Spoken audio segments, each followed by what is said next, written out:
versículos ele vai fazer uma comparação entre Adão e Cristo, especialmente no ato e no efeito desse ato, que esse ato tem para a humanidade. Naturalmente, a gente iria esperar, né, que, como Paulo vai fazer uma comparação entre os dois, ele começaria dizendo o que eles têm de semelhante, né? Porque se você está comparando duas coisas, é porque tem alguma coisa de semelhante. E não é o caso. Acontece que Paulo ele vai começar primeiro destacando as diferenças. Talvez até para não dar a ideia de que eles eram semelhantes em todos os aspectos, né? Então, nesses 3 primeiros versículos que a gente vai estudar, de 15 a 17, Paulo ele vai primeiro tratar das diferenças que existem entre o ato de Adão, a transgressão, né, e a obra redentora de Cristo. Vou ler o versículo 15, Romanos 5:15. Vou ler só a primeira parte.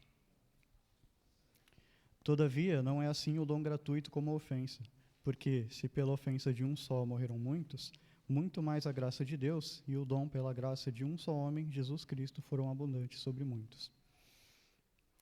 A expressão usada aqui dom gratuito é meio redundante, né? Porque se é um dom, é um presente, e um presente, por natureza, ele já é algo que é gratuito, né? Já é algo que não necessariamente foi merecido, mas essa redundância, na verdade, ela já mostra aqui a primeira diferença, né, entre o ato de Adão e o ato de Cristo. Porque a consequência do ato de Adão foi algo merecido, né? Ele tinha consciência que tinha a consequência, ele sabia que ia ter a consequência, e mesmo assim ele fez, mesmo assim ele desobedeceu. Então, a consequência do ato de Adão ela foi merecida, de fato. Mas, óbvio que isso também não se limita a Adão, né? Todos nós pecamos e todos nós sofremos as consequências do pecado. E devido às nossas limitações, nós não conseguimos se livrar, né, dessa penalidade. E é aí que entra a obra de Cristo, né? O que Cristo fez, ele não merecia morrer na cruz, né? E nós também não merecíamos o perdão.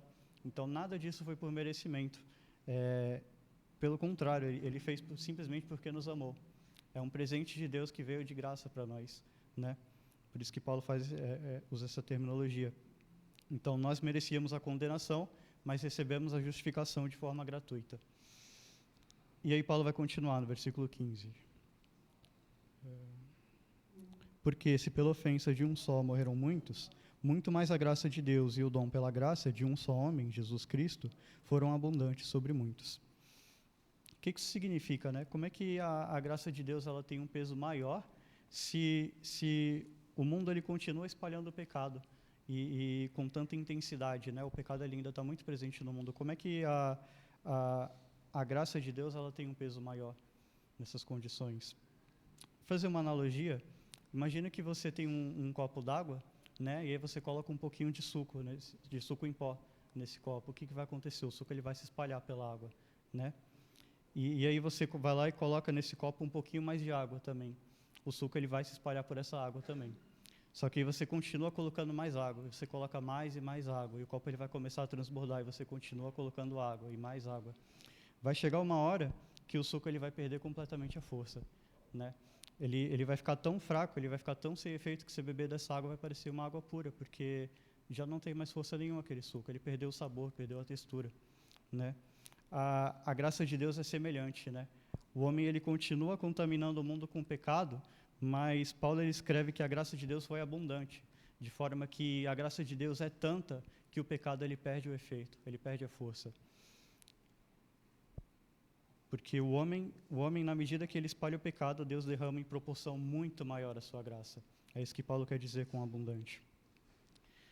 E por isso que Paulo afirma também que se o pecado ele leva à morte de muitos, a graça ela é abundante sobre muitos. Porque ela tem muito mais poder do que o pecado. E se a consequência do pecado é algo tão terrível, o quão maravilhoso deve ser a graça de Deus, né? E isso remete também a duas coisas que nós já estudamos anteriormente. A primeira delas numa das aulas do capítulo 5, a gente viu que a graça ela é necessária não só para que eu seja salvo, mas também para que eu permaneça salvo. Por que isso é interessante? Porque nós precisamos nos encher diariamente da abundante graça de Deus, né? Porque no momento em que nós rejeitamos a graça de Deus, é como se nós estivéssemos parando de colocar água naquele copo, né? E aí o suco ele volta a ter força. o pecado ele vai começar a ganhar força e se espalhar novamente. Então, nós precisamos diariamente estar se enchendo da graça de Deus. A segunda coisa que isso me remete é, se a graça de Deus ela é abundante, se destaca na nossa vida, na medida que ela é muito mais abundante do que o pecado, então, isso não faz com que pecar seja justo, porque ela dá mais valor para a graça de Deus? Paulo escreveu sobre isso lá no capítulo 3, e o Léo também ele já falou na aula dele, então eu não vou voltar nesse assunto. Se alguém tem essa dúvida, volta um pouquinho lá naquele capítulo, naquela aula, mas eu só quis mostrar uma perspectiva de onde essa ideia ela poderia surgir, né? Então, Paulo ele teve muito o cuidado de tratar disso antes de escrever esse texto, e esse texto era justamente um ponto onde essa ideia poderia surgir, né? Então, Paulo foi muito sábio em ter tratado isso antes. E essa ideia também vai se desenvolver um pouco mais ainda nos próximos versículos. Vou ler o versículo 16. O dom, entretanto, não é como no caso em que somente um pecou, porque o julgamento derivou de uma só ofensa para a condenação, mas a graça transcorre de muitas ofensas para a justificação. Então, Paulo agora ele vai descrever a diferença entre o ato de Adão e Cristo na causa e na consequência, né? No caso da transgressão, um único pecado ele foi suficiente para trazer a morte sobre toda a humanidade. E não só a morte, né? Várias outras coisas terríveis também. Isso a partir de um único pecado. Se um único pecado foi capaz de causar um mal tão terrível, imagina 7 bilhões de pessoas pecando várias vezes todos os dias, o que é capaz de fazer, né? E isso também revela a magnitude da graça de Deus, né? Porque, apesar de todo esse terror, Paulo escreve, a graça transcorre... Paulo escreve que a graça ela é abundante, né? E ele vai escrever também, a graça transcorre de muitas ofensas para a justificação. Então, a partir de um pecado veio a condenação, mas por causa de muitos pecados, Cristo fez a obra que ele fez, né? Para que nós alcançássemos a justificação. E lembra que na semana passada nós discutimos que nós não herdamos a culpa de Adão, e que cada um responde pelos seus pecados.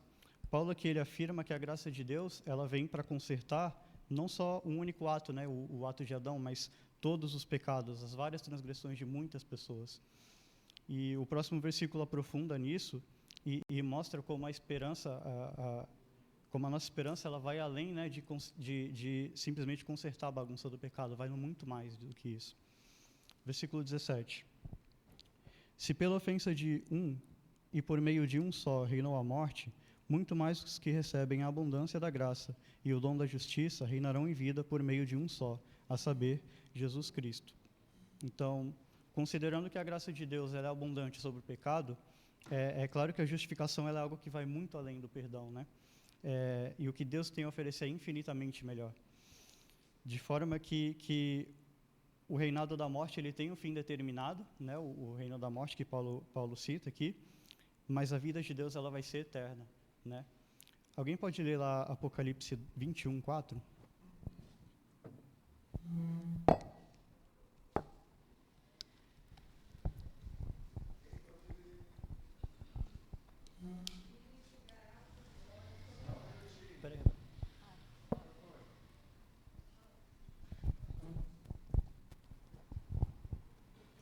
E lhe enxugará dos olhos toda lágrima, e a morte já não existirá. Já não haverá luto, nem pranto, nem dor, porque as primeiras coisas passaram. Então, a morte ela vai ter fim, né? Mas a vida ela vai ser eterna.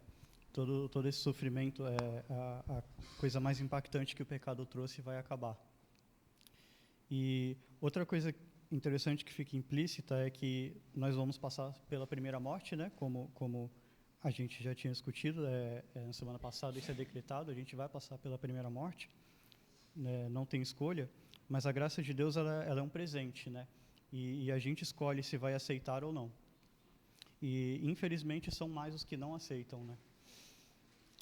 Além disso, Paulo ele falou não só uma vez, né, sobre o reinado da morte, ele falou várias vezes, que teve início quando o pecado entrou no mundo, e naturalmente a gente esperaria que o contraste disso, né, porque Paulo ele tá falando sobre as diferenças entre o ato de Adão e o ato de Cristo, naturalmente a gente pensaria que o contrário de a morte reinar é que a vida vai reinar, né? Só que Paulo ele escreve aqui que nós reinaremos sobre a vida. Olha que afirmação interessante. E se esse conceito de os santos reinarem parece estranho para alguém, na verdade tem literalmente mais de 10 versículos que usam esse mesmo conceito ao longo da Bíblia, e dava para passar um dia inteiro falando sobre, mas ia fugir um pouco do escopo do texto. Então, caso alguém queira saber quais são esses versículos, me procura depois que eu passo, mas é um conceito bem comum na Bíblia. Para o escopo da aula, é suficiente a gente entender que a graça de Deus, a graça que Deus nos concede é muito maior, né, muito mais do que a gente pode imaginar. Então, até aqui Paulo ele esclareceu, né, as diferenças entre a transgressão de Adão e a obra redentora de Cristo, e nos próximos versículos ele vai falar agora sobre as semelhanças, né? Alguém quer fazer um comentário antes da gente seguir para o próximo versículo?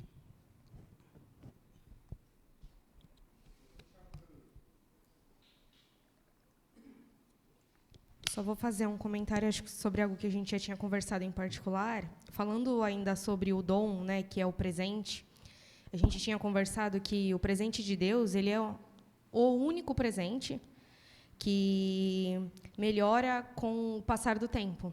Né? Quando a gente recebe um presente, seja qual for, vou dar um exemplo muito fácil, um carro, uma moto, ela tende a se deteriorar, né? Ferro, ferrugem, e ela acaba te decepcionando, né? Porque você ganhou aquilo, e, enfim, com todo o cuidado que você, mesmo com todo o cuidado que você tenha, a tendência é que ela se acabe, né? Mas o presente de Deus, o dom, né? O dom da vida, o dom da graça, ele melhora com o tempo. E isso é muito fato. A gente olha para a nossa vida cristã e vê o presente que é ter o Espírito Santo, e você consegue ver, poxa, como que eu era antes e como eu estou hoje. E isso vai melhorando dia após dia, né? Então, assim, aquilo que a gente recebe de Deus, a tendência diferente do mundo é que melhore dia após dia, né? E isso quem faz é o Espírito Santo. Existem casos que são pequenos, que pode não acontecer, mas é a questão da gente parar e se analisar, porque o Espírito ele trabalha onde há liberdade. Então, se eu dou liberdade para ele trabalhar na minha vida, esse presente que eu recebi de Deus é que eu melhore dia após dia. É diferente também quando eu não quero que o Espírito atue, então eu não vou ver essa transformação, esse presente ser melhorado dia após dia. Obrigado, Tami. Versículo 18. Pois assim como por uma só ofensa veio o juízo sobre todos os homens para a condenação,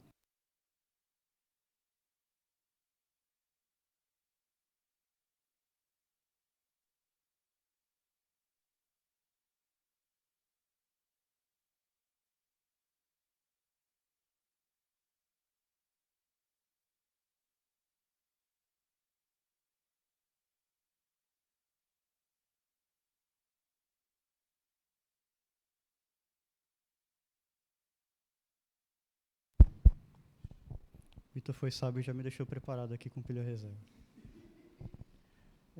Versículo 18, eu vou ler de novo. Pois assim como por uma só ofensa veio o juízo sobre todos os homens para a condenação, assim também por um só ato de justiça veio a graça sobre todos os homens para a justificação que dá vida. Eu mencionei na semana passada, né, que o versículo 12 ele introduziu uma ideia, e essa ideia ela só tinha um desfecho no versículo 18. Eu vou ler então aqui os dois versículos em sequência, sem pausa, para a gente ver como eles se conectam. O 12 e o 18. Portanto, assim como por um só homem entrou o pecado no mundo, e pelo pecado a morte, assim também a morte passou a todos os homens, porque todos pecaram. Pois assim como por uma só ofensa veio o juízo sobre todos os homens para a condenação, assim também por um só ato de justiça veio a graça sobre todos os homens para a justificação que dá vida. Então, o versículo 12, ele fundamenta o raciocínio do 18, né? Existe uma continuidade aqui. E também começa a fazer mais sentido o motivo de Paulo afirmar que Adão, ele prefigurava Cristo, né? Que ele representava aquele que havia de vir.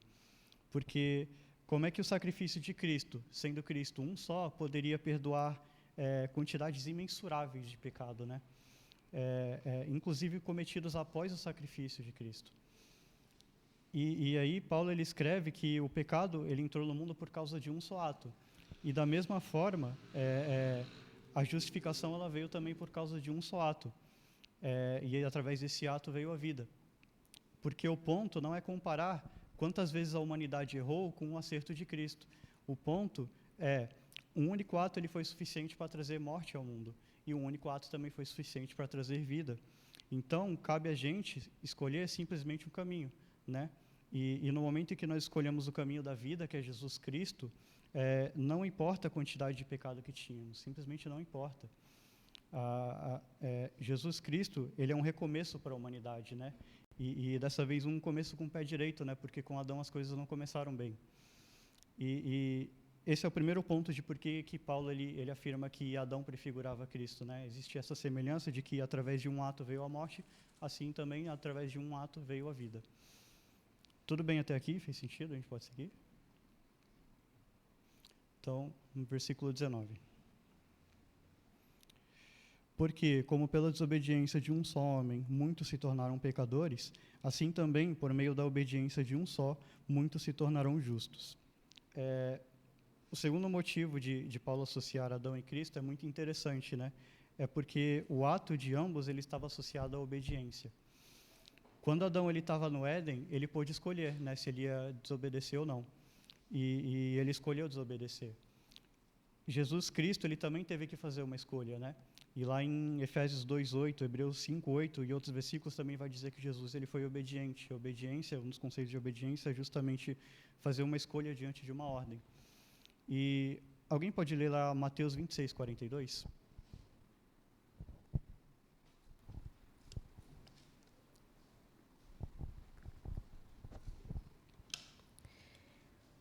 Tornando a retirar-se, orou de novo, dizendo: Meu pai, se não é possível passar de mim este cálice, sem que eu o beba, faça-se a tua vontade. Esse é um dos versículos que mais me impactam na Bíblia inteira. Ele mexe comigo toda vez que eu passo por ele, porque Jesus aqui ele está em um momento de angústia, né? Poucos versículos antes disso, ele mesmo declara: a minha alma está profundamente triste até a morte, né? Ele sabia do que ele ia ter que passar e ele não queria ter que passar por aquilo, mas ele escolheu obedecer. Ele disse: seja feita a tua vontade.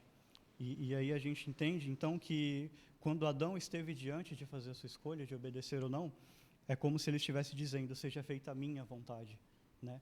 Ele escolheu a própria vontade acima da vontade de Deus.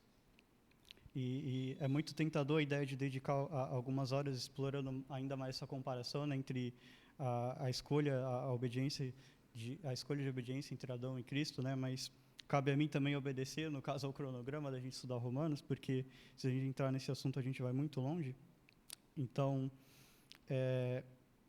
para esse escopo do texto aqui, a gente entende que existe essa semelhança, né? Que ambos tiveram que fazer uma escolha de obedecer ou não. Adão escolheu desobedecer e por isso veio a morte. Cristo escolheu obedecer e por isso veio a vida. Se alguém, inclusive, quiser sugerir esse tema como pregação, né, a comparação entre as duas escolhas, eu ficaria muito feliz.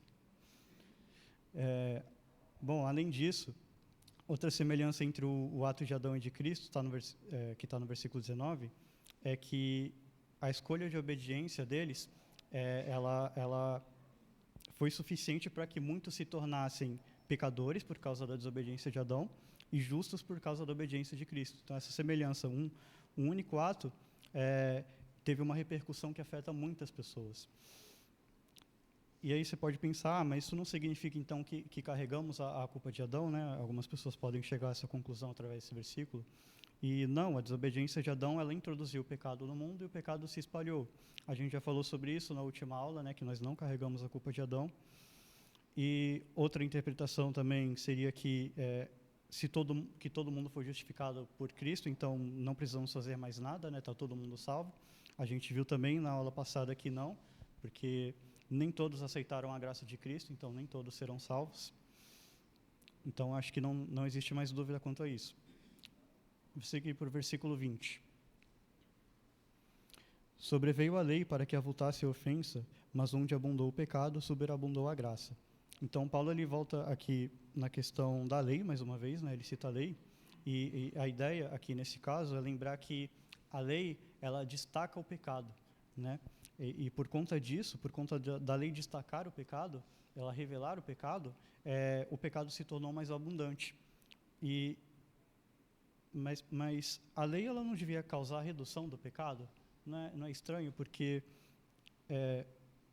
uma vez que as pessoas elas passam a ter conhecimento do que é errado, elas tendem a errar menos, elas tendem a evitar errar, não é? Mesmo que não cumpra totalmente a lei ela não devia ter o efeito de reduzir os pecados? E na teoria seria isso, mas na prática a gente vê que não é o que acontece. Infelizmente foi o efeito contrário. Mesmo a lei trazendo o pecado à evidência, a humanidade ela continuou alimentando o pecado, e não só. Chegou ao ponto de a própria lei ela ser usada para que as pessoas elas alimentassem o próprio ego, exaltando a si mesmo, né? E o ser humano ele tem uma capacidade espantosa de fazer o mal com toda e qualquer ferramenta, de forma que não só a lei ela já foi usada para fazer o mal, mas a Bíblia como um todo ela também já foi usada. A gente tem como exemplo pessoas usando a Bíblia como meio de lucro, né? Chantagem. Pessoas, a gente já vê na história, no passado, a Bíblia sendo usada como justificativa para a escravidão, indulgência, e por aí vai. Então, o homem ele tem essa capacidade, né, de corromper o que é bom, de usar qualquer coisa para o mal. Então, a lei ela acabou tendo o efeito por mais que ela revele o pecado, de alimentar ainda mais o pecado, né? Mas aí Paulo ele vai trazer uma conclusão aliviante no final do versículo, né? Que é o que já tem sido dito ao longo do texto. Onde abundou o pecado, superabundou a graça. E essa palavra superabundou é interessante, né? Porque é mais do que transbordar, né? É um exagero mais exagerado ainda. A graça de Deus ela sempre vai ter um efeito maior e melhor, porque ela é mais transbordante do que o pecado, e ela é tanto que o pecado, mesmo numeroso, ela não tem efeito para aqueles que estão debaixo da graça de Deus.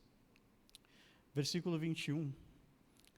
A fim de que, como o pecado reinou pela morte, assim também reinasse a graça pela justiça para a vida eterna, mediante Jesus Cristo, nosso Senhor.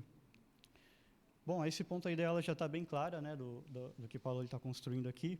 Então, nesse versículo ele só conclui o pensamento, ele retoma alguns pontos.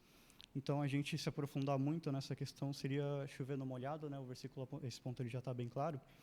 Então, eu queria só finalizar esse capítulo trazendo algumas conclusões práticas que a gente consegue tirar desse texto, né? Mas antes disso, alguém gostaria de fazer um comentário até aqui?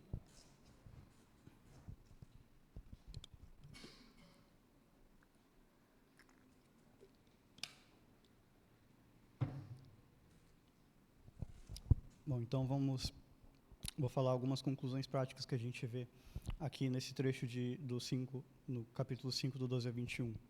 O primeiro é que é importante. Se você voltar além do texto, você vai ver que a palavra ou a numeração aparece várias vezes, né? Por conta de um ato, de um homem, o mundo inteiro sofre até hoje.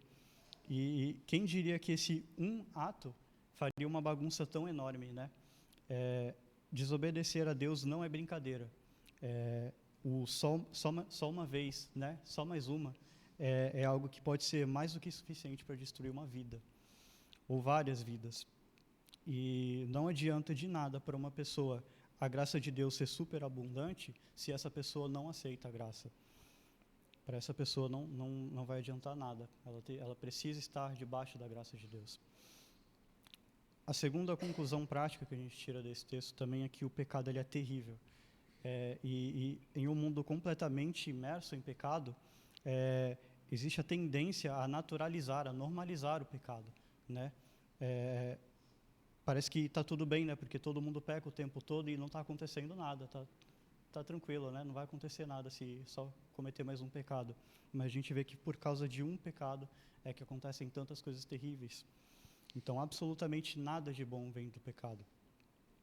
Terceira coisa é que a graça ela é melhor. Não tem como nem descrever o que Deus ainda tem para nós, né? E a graça de Deus ela é superabundante e gratuita. Então a gente tem que escolher ela independentemente do nosso passado, porque não importa quantas vezes a gente pecou, isso não vai ser levado em consideração quando a gente está debaixo da graça de Deus. E a gente precisa também ter a certeza de que nós podemos voltar e querer voltar o quanto antes quando a gente tropeçar, né? Porque às vezes acontece, a gente tropeça, a gente se fraqueja, mas a graça de Deus ela é abundante. Então a gente precisa sempre voltar para Deus, porque o pecado ele não tem efeito onde a graça atua. A quarta coisa é que a morte ela é inevitável, né? E esse é um assunto até desconfortável, mas é muito importante ter em mente, porque a gente vai chegar lá. A gente viu que a morte ela é decretada, a gente vai ter que passar por isso de qualquer jeito, eventualmente. Mas o que importa mesmo é o que vem depois disso, né? O julgamento ele vai vir para cada um após isso. E nós precisamos estar preparados para esse grande dia. Porque aqui tudo é passageiro, né? Mas até a morte ela vai ser passageira, né? A gente vê que a morte ela vai ter fim. Então, o que importa no final está na eternidade. E uma das maiores mentiras da humanidade é aquela frase que diz: o que é bom dura pouco, né? Isso não condiz com a Bíblia, porque a Bíblia mostra que o que é bom dura para sempre. E Romanos 5, então, é interessante que nos traz reflexões muito maravilhosas, né, sobre o efeito o efeito da reconciliação e da salvação na nossa vida. A gente vê isso lá nos versículos 1 a 11. E também o valor e a magnitude da graça de Deus na nossa vida, dos versículos 12 a 21. E o objetivo do Evangelho ele não é intimidar ninguém. A ideia não é alcançar pessoas pelo medo, dizendo, se você não entregar sua vida para Deus, você vai morrer. Não é assim. O Evangelho é para espalhar o amor de Deus. É para mostrar para as pessoas como Deus nos ama e como Ele tem o melhor para nós. Essas são algumas conclusões práticas que a gente chega através desse texto. Então, eu vou encerrar aqui. Se alguém quiser fazer algum comentário. Não? Então, a gente finaliza o capítulo 5 e a partir da semana que vem a gente entra já no capítulo 6. Amém?